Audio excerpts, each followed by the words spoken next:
जय जिनेन्द्र। तीन भुवन में सार वीतराग विज्ञानता, शिव स्वरूप शिव कारणमहु त्रियोग संभारिके। छह डाला ग्रंथ पर हमारी चर्चा चल रही है। पंडित दौलत राम जी ने बहुत सरल तरीके से मोक्ष मार्ग का वर्णन इसमें किया है।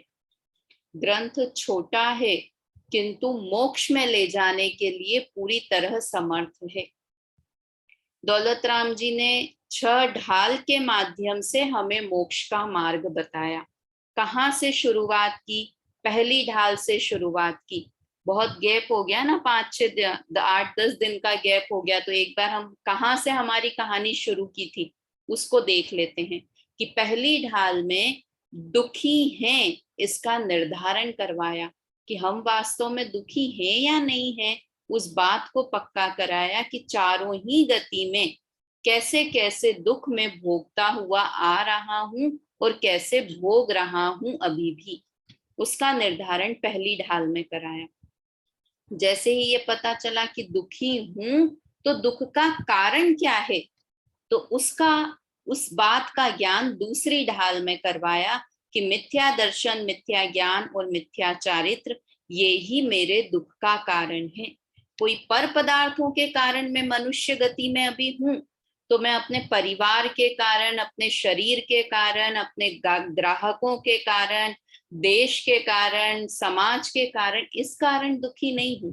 मेरे दुख का मूल कारण क्या है कि मिथ्या दर्शन, मिथ्या ज्ञान और मिथ्या चारित्र ही मेरे दुख का कारण है।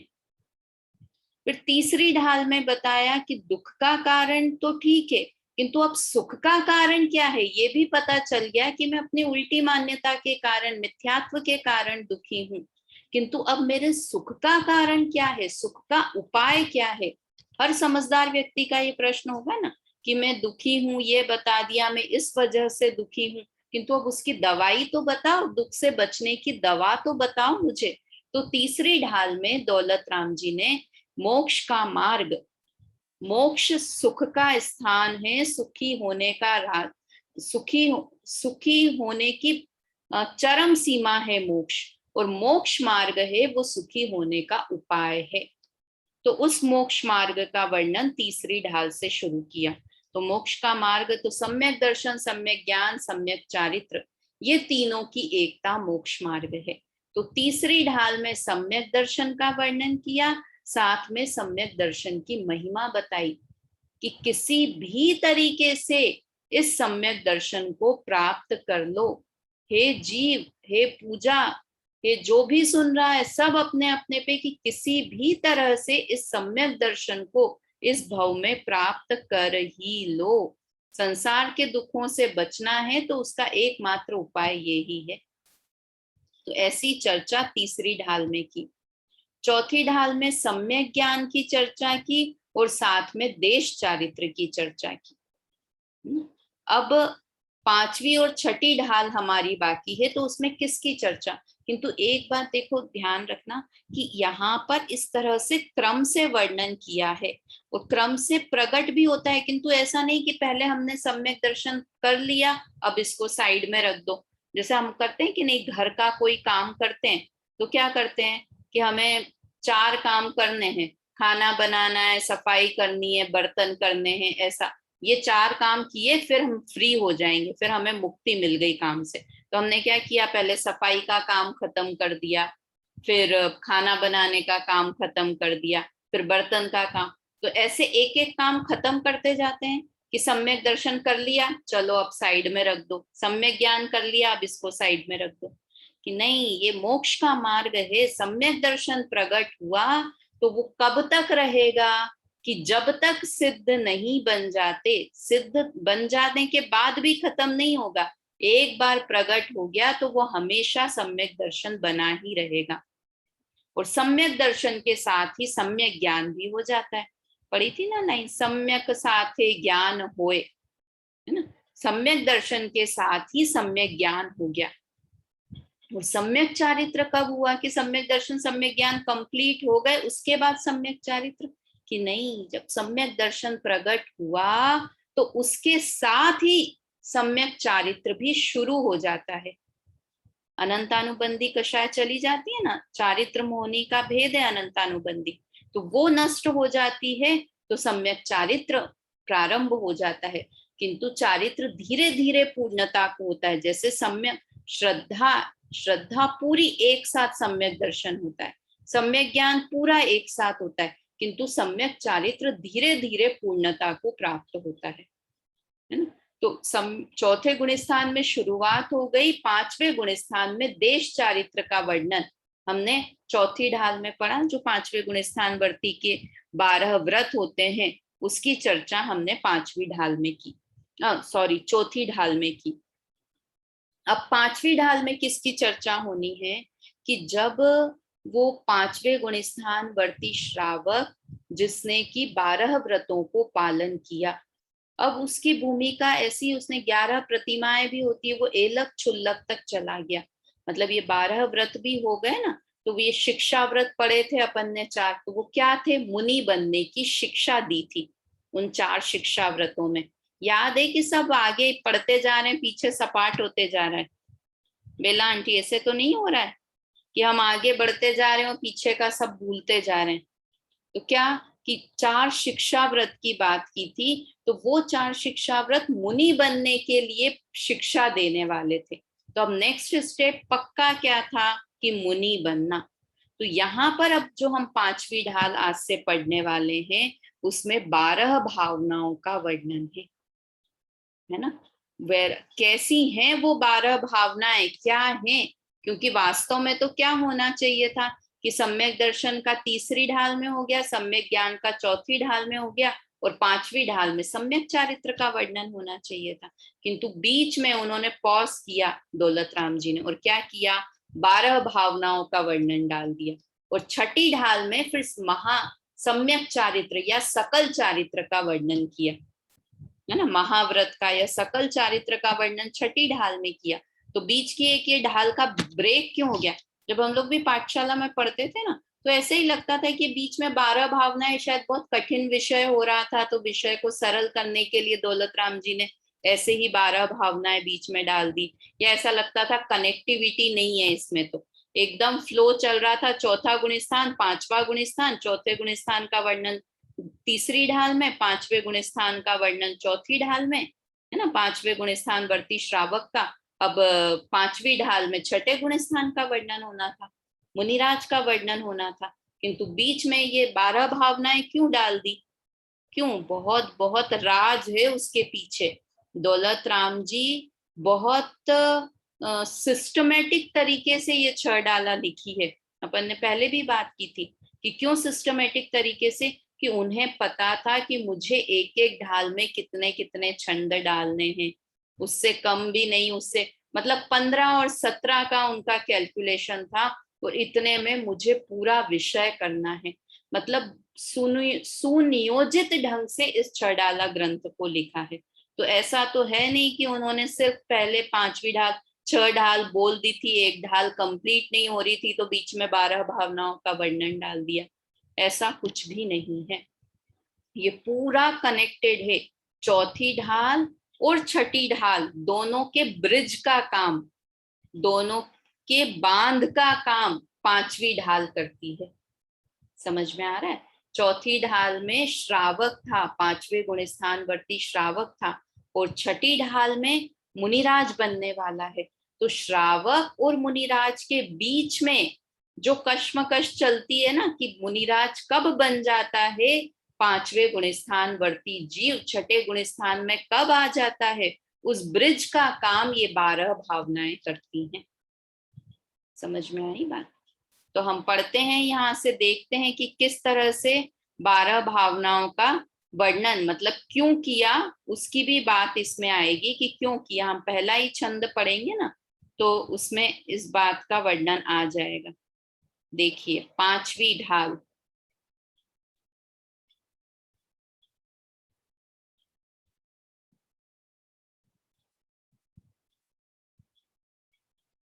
आ गई स्क्रीन पर दिख रही होगी ना पांचवी ढाल।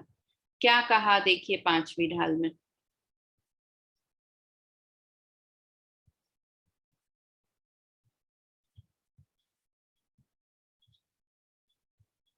एक मिनट में फिर से शेयर करती हूँ स्क्रीन।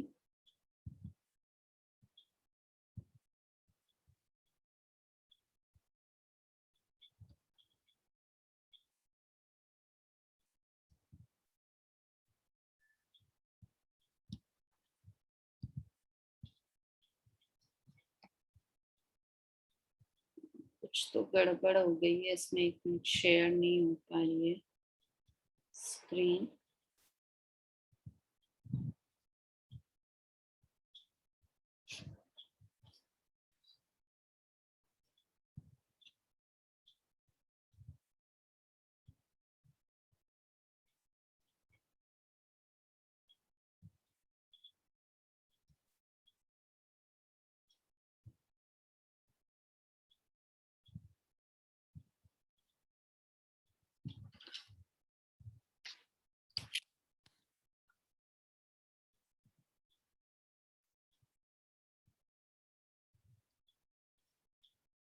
स्क्रीन शेयर नहीं हो पा रही है, मैं फिर से एक बार ट्राई कर लेती हूँ।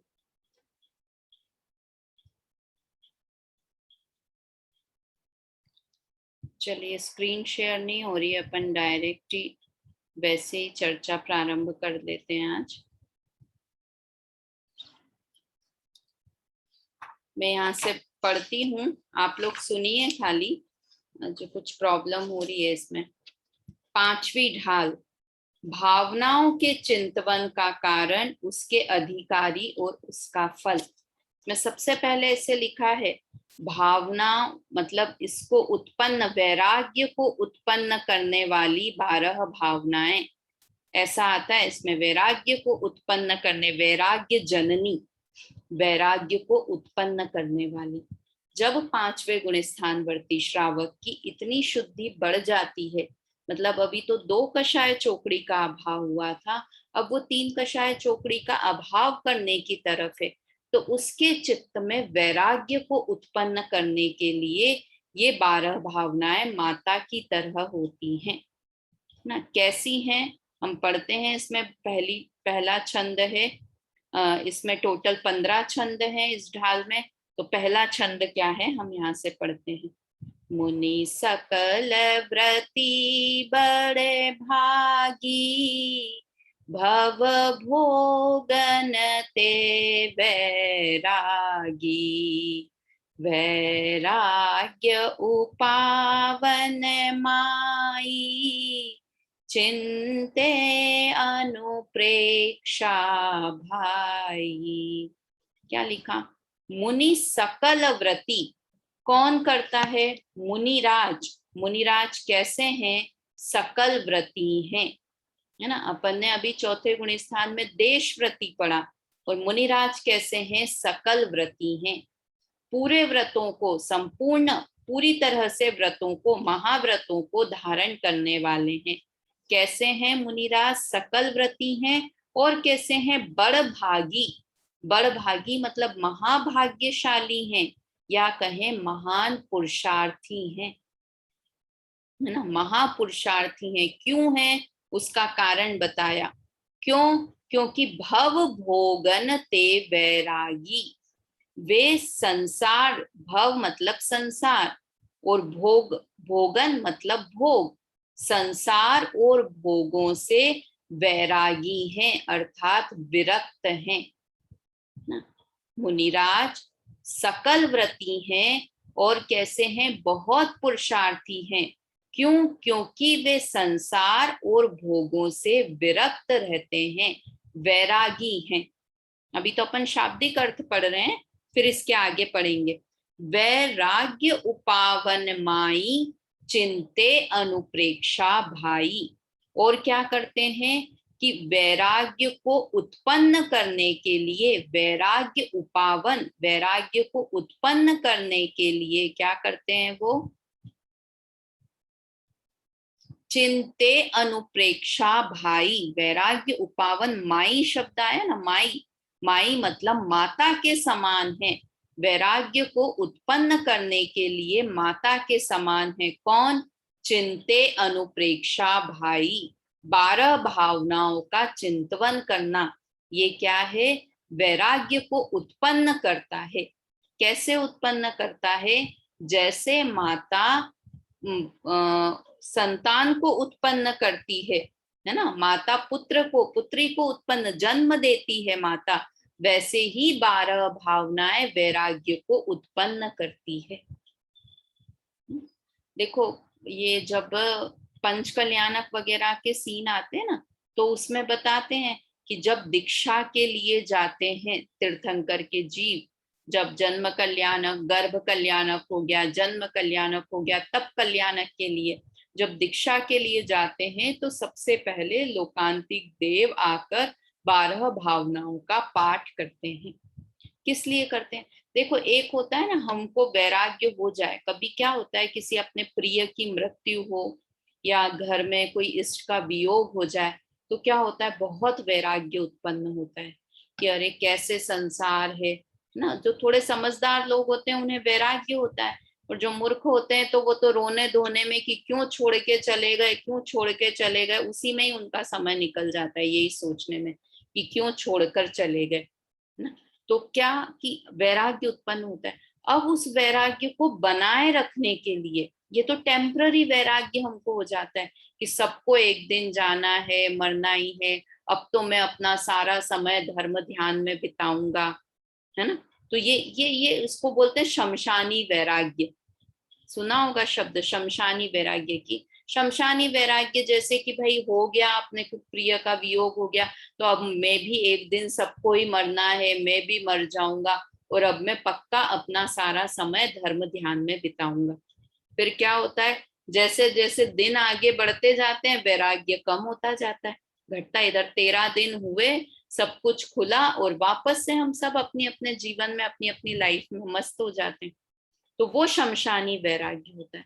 और यहाँ कौन से वैराग्य की बात कर रहे हैं कि संसार और भोग से क्या जान के कि ये सब क्षण भंगुर हैं, ऐसा जानकर इनसे वैराग्य उत्पन्न होता है। वो टेम्पररी वैराग्य नहीं होता है, वो कैसा होता है, परमानेंट, कि उस वैराग्य में वृद्धि होती जाती है। और जो मिथ्या दृष्टि का वैराग्य होता है वो कैसा होता है कि वो वैराग्य धीरे धीरे कम होता जाता है, जैसे जैसे दिन जाते जाते हैं वैसे वैसे वो कम होता जाता है। और जो सम्यक दृष्टि का या मुनिराज का वैराग्य होता है, या 5वें गुण स्थान वर्ती का वैराग्य, वो कैसा है कि बढ़ता बढ़ता चला जाता है ना। देखो, वीतराग और वैराग्य दोनों में क्या अंतर है?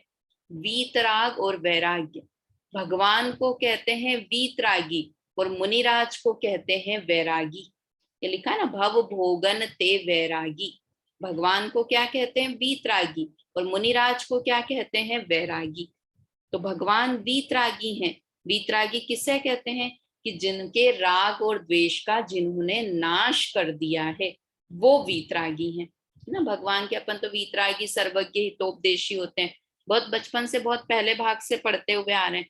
तो भगवान के लिए वीतरागी और मुनिराज के लिए वैरागी, कि उनका राग नष्ट नहीं हुआ है पूरी तरह, है ना। 10वें गुण स्थान के अंत तक लोभ कषाय रहती है, तो पूरी तरह से राग नष्ट नहीं हुआ है, किंतु राग का राग नष्ट हो गया है, उसका नाम है वे वैरागी हैं।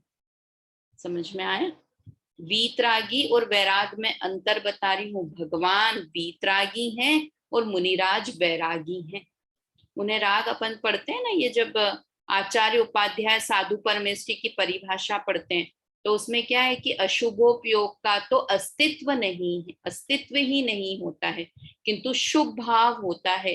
तब क्या करते हैं? शास्त्रों को लिखते हैं, है ना, और पठन पाठन करते हैं, धर्म के लोभी जीवों को धर्मोपदेश देते हैं, दीक्षा लेने वालों को योग्य जान के दीक्षा देते हैं, चाहे वो आचार्य परमेश्वरियों उपाध्याय ग्रंथों को पढ़ते हैं, पढ़ाते हैं। तो ये सब काम क्या करते हैं कि ये सब राग का परिणाम है। तो उनके राग तो है, किंतु उस राग को वो बुरा मानते हैं, छोड़ने लायक मानते हैं। राग का राग छूट गया है। मिथ्या दृष्टि को क्या है? राग का राग है। और सम्यक दृष्टि को, मुनिराज को क्या है? राग का राग छूट गया है। समझ में आया? इसलिए वे वैरागी हैं। तो जब पांचवें, देखो अब मैं ये बता रही थी ना, चौथी ढाल और पांचवी ढाल, पांचवी ढाल, चौथी ढाल और छठी ढाल के बीच की है। क्यों है कि छठी ढाल में तो पूरे मुनिराज बन गए, यहाँ पर भी मुनि बनने के लिए भूमिका तैयार कर रहे हैं। बहुत बड़ा काम है, बहुत पुरुषार्थ का काम है मुनि बनना।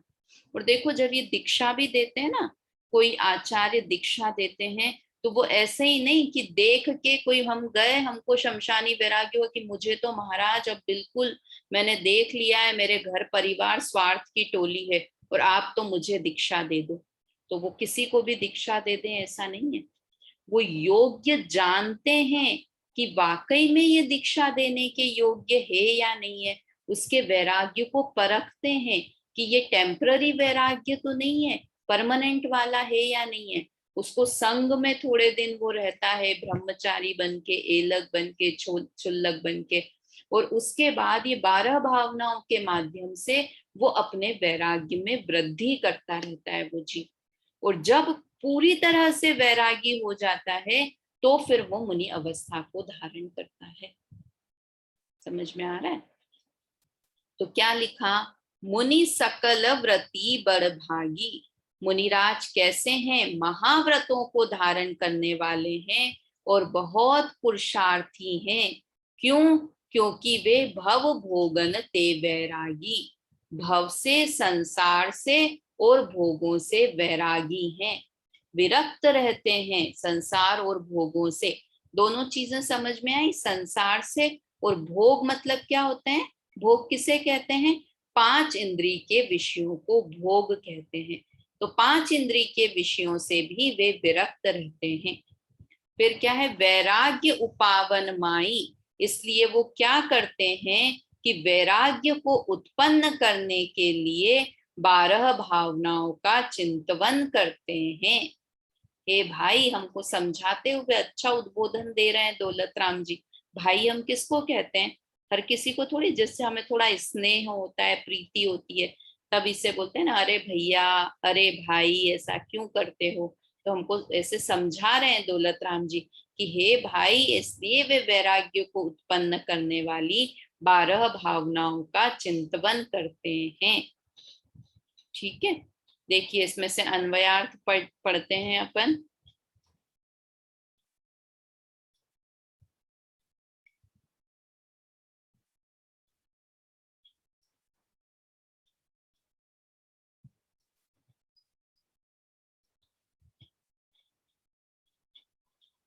इसमें से पढ़ते हैं, मैं अन्वयार्थ पढ़ती हूँ इसमें से। हे भव्य जीव, महाव्रतों के धारक भावलिंगी मुनिराज महान पुरुषार्थी हैं, क्योंकि वे संसार और भोगों से विरक्त होते हैं और वीतरागता को उत्पन्न करने के लिए माता के समान 12 भावनाओं का चिंतन करते हैं। जैसे माता पुत्र को उत्पन्न करती हैं, वैसे ही ये 12 भावनाएं वैराग्य को उत्पन्न करती हैं। भावार्थ, 5 महाव्रतों को धारण करने वाले भावलिंगी मुनिराज, ये महाव्रत लिखे अपन ने, वहां क्या पढ़े थे? चौथे ढाल में अनुव्रत पढ़े थे। और यहाँ किसकी, अब आगे जब मुनिराज बनते हैं तो क्या होते हैं? महाव्रत, है ना? अभी सब आगे नाम आएंगे महाव्रतों के भी। भावलिंगी मुनिराज महान पुरुषार्थवान हैं, क्योंकि वे संसार, शरीर और भोगों से अत्यंत विरक्त होते हैं। और जिस प्रकार कोई माता पुत्र को जन्म देती है, उसी प्रकार ये 12 भावनाएं वैराग्य उत्पन्न करती हैं। इसलिए मुनिराज इन 12 भावनाओं का चिंतन करते हैं। अब कौन सी 12 भावनाएं हैं उसका नाम आएगा, किंतु हम फिर भी एक बार, आप लोगों की सुनी हुई भी होंगी, किंतु अब ये बार बार 12 भावना आएंगी। देखो, 12 भावना बोले या 12 अनुप्रेक्षा बोले, भावना किसे कहते हैं? है ना, 12 भावनाओं का चिंतन करते हैं। तो भावना मतलब क्या होता है? भावना का अर्थ भावना बोले या अनुप्रेक्षा बोले, जैसे कार्तिकेय अनुप्रेक्षा एक ग्रंथ ही है पूरा का पूरा, कार्तिकेय स्वामी ने लिखा है, जो कि कार्तिकेय अनुप्रेक्षा, उसमें आचार्य का भी नाम आ गया और किसका वर्णन है कि अनुप्रेक्षा। अच्छा मोटा ग्रंथ है, उसमें पूरा 12 भावनाओं का ही वर्णन है ना। तो उसमें 12 भावनाएं बोले या 12 अनुप्रेक्षा। भावना किसको बोलते हैं? देखो, जो हम लौकिक भाषा में जहाँ भावना शब्द का प्रयोग करते हैं ना, वो ही भावना यहाँ पर है कि हम किसकी भावना करते हैं। भावना मतलब अनकॉन्शियस माइंड में भी जो हमारे अंदर चलता रहे कि क्या है मेरी भावना, कि मेरा परिवार स्वस्थ रहे, है ना, मेरे परिवार में कभी किसी चीज की कमी नहीं हो, बच्चे अच्छे से सेटल हो, सबका स्वास्थ्य ठीक रहे, खाने पीने की प्रॉब्लम नहीं हो। तो ये भावना, तो अब ये भावना मुझे रोज सुबह उठ के याद करनी पड़ती है कि ये मेरे बैक ऑफ द माइंड पूरे समय चलती रहती है। क्या रहता है, कोई बिजनेस करते हैं, पवन भाई साहब बिजनेस करते हैं अपन, तो कैसे करते हैं कि हमको रोज सोचना पड़ता है कि मैं बिजनेसमैन हूँ, मुझे ये करना है, ये करना है। वो बैक ऑफ द माइंड, हम खाना भी खा रहे हैं तो भी हमारे दिमाग में वो चलता रहता है ना। मैं थोड़ी रोज सुबह उठ के ये याद करती हूँ कि मेरे बच्चे अच्छे रहें, अच्छे रहें, अच्छे रहें, स्वस्थ रहें। ये क्या है, भावना का मतलब होता है कि जो कंटिन्यूस बारंबार जिसका चिंतन किया जाए उसे भावना कहते हैं। तो ये मेरी भावना है कि मेरा घर ठीक रहे, तो भावना मतलब बारंबार हम उसका विचार करते रहते हैं। तो उसी तरह से ये 12 भावनाओं का चिंतन मुनिराज कब करते हैं कि सामायिक का तो टाइम बता रखा है भाई कि सुबह दोपहर शाम 3 बार करते हैं। तो 12 भावनाएं कब करते हैं? सुबह उठने के बाद, भोजन करने के पहले, सोने के पहले। कब करते हैं 12 भावनाओं का चिंतन? या जब मुनि बनने वाले होते हैं बस उसके पहले कर लिया, उसके बाद नहीं करते? कि ये तो बारंबार भाने वाली भावनाएं हैं। बारंबार मतलब कंटिन्यूअस, नॉन स्टॉप वे ये चीज को सोचते रहते हैं। किन चीजों को? कि 12 बातों को वो सोचते रहते हैं। 12 बातों को, कौन कौन सी 12 बातें? अनित्य, अशरण, संसार, एकत्व, अन्यत्व, अशुचि। 6 तो ये टोटल 12 भावनाएं होती हैं। तो 6 कौन सी होती हैं? वैराग्य परक। और बात की 6 होती हैं, वो होती हैं तत्व परक, बोलते हैं उन्हें, उसमें तत्व की। तो धीरे धीरे धीरे धीरे वैराग्य मतलब वो हमेशा ये चिंतन करते रहते हैं कि सब कुछ अनित्य है, सब कुछ नाशवान है। सुबह उठकर नहीं सोचते हैं, भोजन के पहले नहीं सोचते हैं, कब सोचते हैं? कि बारंबार इस चीज का भाव सोच करते रहते हैं। उसे कहते हैं भावना, उसे ही कहते हैं अनुप्रेक्षा। तो फटाफट से नाम याद करने की कोशिश करिए, याद है तो वापस रिवाइज हो जाएंगे, उसमें कोई दिक्कत नहीं है ना। कौन सी हुई? देखो, अनित्य, अशरण, संसार। 3 याद करो पहले, अनित्य, अशरण, संसार। अभी जब हम भावनाएं पढ़ेंगे तो उनके नाम और अच्छे से याद हो जाएंगे। अनित्य, अशरण, संसार। फिर उसके बाद आगे की 3, एकत्व, अन्यत्व, अशुचि। है ना, अशुचि है कि ये शरीर बहुत अपवित्र है ना, ये शरीर महान अपवित्र है। ये कब सोचते हैं? कंटिन्यूस सोचते रहते हैं कि ये शरीर महान अपवित्र है, अशुचि है ना। ये 12 भावना पढ़ेंगे तो फटाफट पहले एक बार वापस से, अनित्य, अशरण, संसार, एकत्व, अन्यत्व, अशुचि। ये 6 हो गई। ये तो क्या है, वैराग्य परक है। उसके बाद है आश्रव, संवर, निर्जरा। 3 याद करिए, आश्रव, संवर, निर्जरा। ये तो तत्व के ही नाम है, आश्रव, बंध, संवर, निर्जरा बोलते हैं ना। तो आश्रव, संवर, निर्जरा। फिर उसके बाद लोक, बोधि दुर्लभ और धर्म। ठीक है, इस तरह से ये 12 भावनाएं होती हैं। तो उसकी बात हम आगे से तीसरे नंबर के छंद से वो एक एक भावना का वर्णन करेंगे दौलत राम जी, कि अनित्य भावना में क्या विचार करते हैं, है ना, अशरण भावना में क्या विचार करते हैं, उसका पूरा वर्णन दौलत राम जी करेंगे। अभी हम दूसरे नंबर का छंद पढ़ते हैं। दूसरे नंबर का छंद मैं यहाँ से बोलती हूँ, क्या है उसका हेडिंग? भावनाओं का फल और मोक्ष सुख की प्राप्ति का समय। भावनाओं का फल क्या होता है जिसको ये बार बार चिंतन करते रहते हैं, तो उन भावनाओं का फल क्या होता है?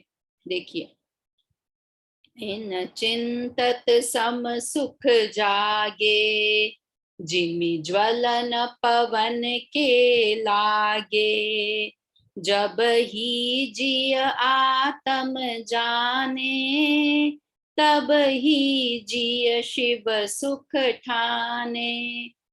क्या लिखा? इन चिंतत सम सुख जागे। इन मतलब इन 12 भावनाओं का चिंतन करने से सम सुख जागे, ऐसे सुख उत्पन्न होता है, ऐसे सुख में वृद्धि होती है। जिमी, जिमी मतलब जैसे, ज्वलन पवन के लागे, जैसे वायु के लगने से क्या होता है? ज्वलन मतलब, ज्वलन किसको? आग में। पवन मतलब हवा। अगर आग में हवा लग जाए तो क्या होता है कि वो तेजी से भभक उठती है।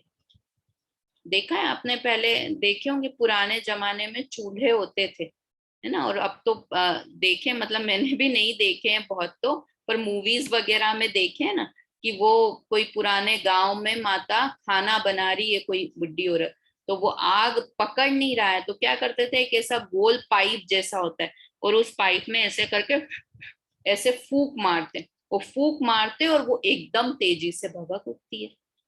या फिर देखा होगा वो सिगड़ी जलाते हैं कई लोग, ये भुट्टे वगैरह सेकने के लिए बारिश के सीजन में, तो क्या करते हैं, हवा, ऐसा पंखे जैसा होता है उससे हवा करते हैं, तो वो आग और तेज होती जाती है ना। अपन, मैं पहले छोटी थी तब क्या समझते थे अपन कि हवा से आग बुझ जाती है, किंतु हवा से और आग भभक उठती है ना। कितना सही उदाहरण दिया उन्होंने ना। ये जंगलों में जो आग लग जाती है ना, तो वो फैलती जाती है, फैलती जाती है। क्यों फैलती जाती है? क्योंकि हवा लगती जाती है तो और तेज तेज फैलती जाती है वो आग। समझ में आया? तो क्या लिखा? इन चिंतत सम सुख जागे। इन 12 भावनाओं का चिंतन करने से वो सुख बढ़ता जाता है। कैसा बढ़ता जाता है? कि जैसे हवा के लगने से आग और बढ़ती जाती है, तो वो वैराग्य, इसका क्या मतलब है कि वो वैराग्य तो उन्हें उत्पन्न हो गया था, है ना। वैराग्य तो उत्पन्न हो गया था, और वो वैराग्य में के कारण जो सुख हो रहा था, उस सुख में बढ़ोतरी होती जाती है। इसका ये मतलब हुआ कि ये 12 भावनाओं के, देखो कहीं क्या होता है, हम तीसरे की उठावने की बैठक में गए, या कहीं किसी की डेड बॉडी पड़ी रहती है, रखी रहती है, तो पीछे से बैकग्राउंड में 12 भावनाएं चलती रहती है। तो बिल्कुल ऐसे मरों सी शक्ल, एकदम 12 भावनाएं चालू हुई नहीं कि सब एकदम उदास होके बैठ जाते हैं कि अनित्य, अरे भगवान, सब कुछ नाशवान है, कुछ भी स्थिर नहीं है, ये सब संसार धोखे वाला है, कोई भी मेरा सगा नहीं है, मैं तो अकेला ही हूँ। तो ये सोच सोच के दुखी होते रहते। और यहाँ क्या लिख रहे हैं? सुख, सुख जागे। इसको 12 भावनाओं का चिंतन करने से सुख में वृद्धि होती है। और हमको क्या लगता है? दुख में वृद्धि होती है। हम अच्छे खासे बैठे हों, बिल्कुल बातें कर रहे हैं, और एकदम 12 भावनाएं कोई पाठ करेगा तो बिल्कुल उदासी आ जाएगी चेहरे पर। तो ये लिख रहे हैं कि ये 12 भावनाएं उदास करने के लिए नहीं है, सुख उत्पन्न करने के लिए है ये 12 भावनाएं। कितनी अच्छी लाइन है। मतलब वास्तव में हम 12 भावनाएं किसी के इष्ट के वियोग के समय करते हैं, किंतु ये 12 भावनाओं का हमेशा चिंतन करें तो सुख में वृद्धि होती रहेगी। समझ में आया? तो क्या लिखा? इन चिंतत सम सुख जागे। इन 12 भावनाओं का चिंतन करने से सुख में वृद्धि होती है, सुख उत्पन्न होता है। कैसे? जिमि ज्वलन पवन के लागे। जैसे अग्नि में पवन लगने से वो अग्नि भभक उठती है और तेज हो जाती है, वैसे ही इन 12 भावनाओं के कारण सुख और ज्यादा उत्पन्न हो जाता है। समझ में आया? सुख में वृद्धि हो जाती है। और क्या होता है? जब ही जिय आत्म जाने, तब ही जिय शिव सुख ठाने। जिय मतलब जीव, जब जब भी यह जीव आत्मा को जानता है, मतलब ये वैराग्य, देखो यहाँ पर कंडीशन अप्लाई हो गई है कि ये 12 भावनाओं का चिंतन किसके लिए कार्यकारी है, किसको सुख उत्पन्न करने वाला है, कि जो आत्मा को अपना जानता है। समझ में आए कि आत्मा में हूं ऐसा जानता है, तो उसे अब इस चीज का डर नहीं है कि ये शरीर अनित्य है, ये संसार असार है, ये संसार में कोई मेरा शरण नहीं है, अशरण है सब। उसको ये सब चीजें बातें कब काम में आएंगी, कब सुख देंगी, कि सब कोई भी शरण मुझे नहीं है, जब उसे ये पता चल रहेगा कि मैं आत्मा हूं, मुझे मेरी ही शरण है, मुझे किसी के शरण की जरूरत ही नहीं है। तो अब कोई शरण नहीं दे तो मुझे क्या दुख होता, मुझे क्या परेशानी है। मतलब उस वैराग्य में वृद्धि करने के लिए ये 12 भावनाएं की, किंतु ये सुख क्यों उत्पन्न कर रही है। हम कर तो निगेटिव बातें रहे हैं और कह रहे हैं कि हमें सुख उत्पन्न हो रहा है। कितने आश्चर्य की बात है कि कोई शरण नहीं है, कोई मर्त कोई न राखन हार, है ना, और दाम बिना निर्धन दुखी, तृष्णावश धनवान, सब कोई दुखी है संसार में ना। और कोई भी सुर असुर खगादिक जेते, कितने भी हों, मणि मंत्र तंत्र बहु होई, मरते न बचावे कोई, ये सब आएंगे अभी इसमें। तो क्या कि कोई भी रखने बचाने वाला नहीं है, अशरण है, और इतने दुख की बात, निगेटिव बात कर रहे हैं और कह रहे हो कि सुख की उत्पत्ति हो रही है। तो उसके पीछे बेस क्या है कि जब ही जीव आत्म जाने, वो जीव जब आत्मा को जानकर इन 12 भावनाओं का चिंतन करता है, तब क्या होता है, तब ही जीव शिव सुख ठाने। उस जीव को शिव अर्थात मोक्ष, मोक्ष सुख की प्राप्ति हो जाती है उस जीव को। समझ में आया। जैसे ही जीव आत्मा को जानता है, उस जीव को निश्चित ही मोक्ष की प्राप्ति हो जाती है, और उसको ही ये 12 भावनाएं सुख को उत्पन्न करने वाली है। वास्तव में तो ये बात है कि कोई मिथ्या दृष्टि 12 भावनाओं का चिंतन करे तो वो उदास हुए बिना रहेगा नहीं, और सम्यक दृष्टि ज्ञानी समझदार जीव 12 भावनाओं का चिंतन करे तो उसके सुख में वृद्धि हुए बिना रहेगी नहीं। तो अच्छा रास्ता बता दिया कि हम तो मिथ्या दृष्टि हैं, इसलिए अब ये 6 डाला बंद कर देते हैं यहीं के यहीं, हमें तो करना ही नहीं है, अब पढ़ना ही नहीं है 12 भावना, क्योंकि हम तो दुखी हो जाएंगे उसको पढ़ के। कि भाई आगे बढ़ने की सोचो कि इन 12 भावनाओं को पढ़ें और साथ में क्या करें कि हमारे सुख में वृद्धि हो जाए। समझ में आया। गलत अर्थ नहीं निकालना कभी भी बातों का। क्या लिखा, अन्वयार्थ पढ़ते हैं अपना, कोई शब्द रह गया हो तो। जिस प्रकार वायु के लगने से अग्नि भभक उठती है, तेज हो जाती है अग्नि, है ना। इसमें फोटो भी बना हुआ है, देखो अभी आपको इसमें दिखेगा, समझ में आएगा। तो ये अभी अपन कल देखेंगे। ये देखो अग्नि जल रही है ना, और ये यहाँ से वायु हवा कर रहा है पंखे से। तो क्या लिखा, जिस प्रकार वायु के लगने से अग्नि भभक उठती है, उसी प्रकार इन 12 भावनाओं का चिंतन करने से समता रूपी सुख प्रकट होता है। सम सुख लिखा है ना, सम सुख, समता रूपी सुख प्रकट होता है। जब ही जीव आत्म जाने, इसका क्या अर्थ किया, जब जीव आत्म स्वरूप को जानता है ना। आत्म स्वरूप सम्यक दर्शन जिसकी बात हम तीसरी ढाल में करके आए, वैसे आत्म स्वरूप को जानता है, तभी जीव मोक्ष सुख को प्राप्त करता है। ठीक है, भावार्थ और पढ़ लेते हैं। जिस प्रकार वायु लगने से अग्नि एकदम भभक उठती है, तेज हो जाती है, उसी प्रकार इन 12 भावनाओं का बारंबार चिंतन करने से समता, शांति रूपी सुख प्रकट हो जाता है, बढ़ जाता है, प्रकट भी होता है और वृद्धि भी होती है। देखो दोनों बातें बताई यहाँ पर। पहली गाथा, पहले छंद में क्या बताया था कि वैराग्य को उत्पन्न करने के लिए ये 12 भावनाएं करते हैं, है ना। तो वैराग्य उत्पन्न हुआ। अब यहाँ पर बता रहे हैं सुख की वृद्धि के लिए भी उसकी शुरुआत भी 12 भावना से थी वैराग्य की, और वैराग्य में वृद्धि भी 12 भावनाओं से होती है। समझ में आया?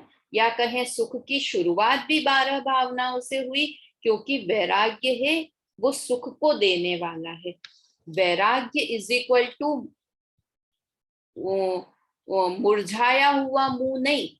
वैराग्य का कहीं से कहीं तक ये मतलब नहीं है कि दुखी होना, है ना। कहीं भी कि सब स्वार्थी हैं ये जान के वैराग्य हो गया तो बहुत दुखी हो गए। तो वैराग्य इज इक्वल टू सुख। तो वो सुख की उत्पत्ति या कहें वैराग्य की उत्पत्ति भी 12 भावनाओं से होती है, और वो वैराग्य और सुख की वृद्धि भी 12 भावना से होती है। समझ में आया? जिस प्रकार वायु लगने से अग्नि एकदम भभक उठती है, उसी प्रकार इन 12 भावनाओं का चिंतन करने से समता शांति रूपी सुख प्रकट हो जाता है, बढ़ जाता है ना। जब यह जीव पुरुषार्थ पूर्वक पर पदार्थों से संबंध छोड़कर, मतलब एक आत्मा को अपना माना तो पर पदार्थों से संबंध छूटा, तो पर पदार्थों से संबंध छोड़कर आत्म स्वरूप को जानता है, तब परमानंदमय स्वस्वरूप में लीन होकर समता रस का पान करता है ना। जब पुरुषार्थ से पर पदार्थों से छूटकर अपनी आत्मा को अपना माना, तब परमानंद स्वस्वरूप में लीन होकर समता रस का पान करता है और अंत में मोक्ष सुख को प्राप्त करता है। मतलब ये 12 भावनाएं भाने का फल क्या, कि मोक्ष की प्राप्ति हो जाएगी। भाना है अब 12 भावनाएं, मोक्ष में जाना है तो 12 भावनाओं को 12 भावनाओं का चिंतन करो। समझ में आया? इस तरह से ये 2 छंद की बात हुई। समय भी हो गया है हमारा। तीसरा छंद है, अब यहाँ से 12 भावनाओं की चर्चा प्रारंभ हो जाएगी। अनित्य, अशरण, संसार, ये सब 12 भावनाओं की बात यहाँ से स्टार्ट हो जाएगी। एक बार अपन और फिर अंत में एक, जैसे अभी 2 छंद हो गए और 12 भावनाओं के 12 छंद, टोटल 14 छंद हो गए, और फिर लास्ट में एक छंद और एक्स्ट्रा दिया हुआ है ना, वो भावलिंगी संतों के बारे में। इस तरह से टोटल 15 छंद इस 5वीं ढाल में है। एक बार हम पहला और दूसरा छंद जो हमने पढ़ा उसको कर लेते हैं, और कल से फिर तीसरे छंद पे चर्चा करेंगे।